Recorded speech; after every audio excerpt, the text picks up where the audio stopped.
Hi everybody, my name's Ben and I am a zookeeper here at the Minnesota Zoo.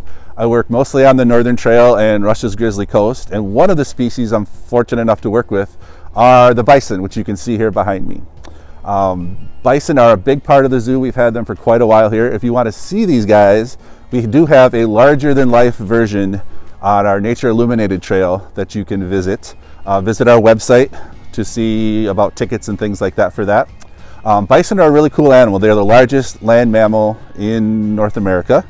At the turn of the century, the last century, so around 1900, they were almost extinct actually, between hunting and other pressures from people. Fortunately, there were a few little smaller populations in Yellowstone, and actually the Bronx Zoo had a small herd, and with those animals we were able to actually breed and increase the numbers, and now there's quite a few bison throughout the West in both private herds and public lands and state parks. A big thing we do here at the Minnesota Zoo and in Minnesota in general is we work very closely with the Minnesota DNR, and we keep track of genetics, and we have our bison here. There is a park in southwest Minnesota called Blue Mountain State Park. They've had bison since the 60s, and there's another park south of the cities as well, Minneopa State Park, that has a smaller herd of bison.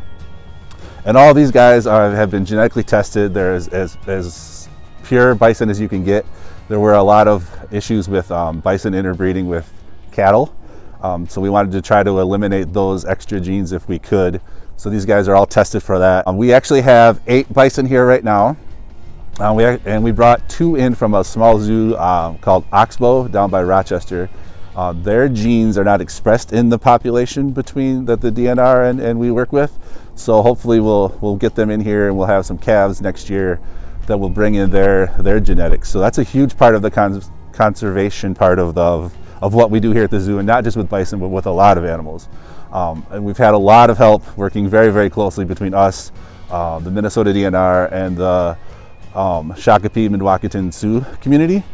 They've helped both financially and just talking through things like that. So that's a lot of stuff about bison in a short amount of time. Again, if you want to see some bison and see a larger than life version of one on our Nature Illuminated trail.